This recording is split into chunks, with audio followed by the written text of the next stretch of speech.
He thought he saw an elephant that practiced on a fife. He looked again, and found it was a letter from his wife. "At length I realize," he said, "the bitterness of life."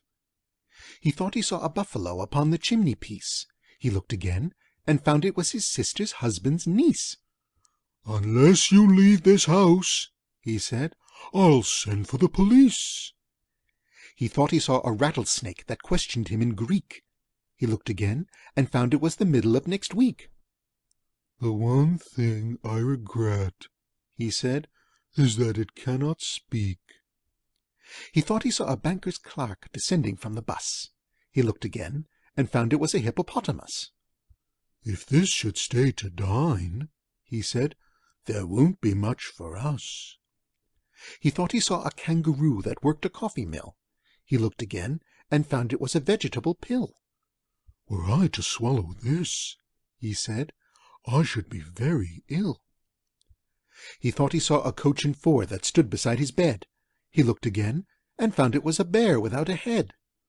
"Poor thing," he said, "poor silly thing, it's waiting to be fed."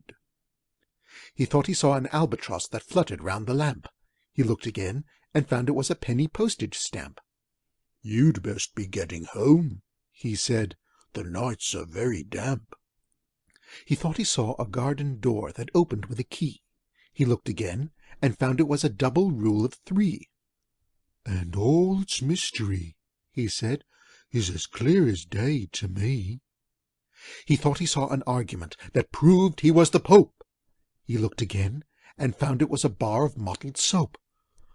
"A fact so dread," he faintly said, "extinguishes all hope." End of poem. This recording is in the public domain.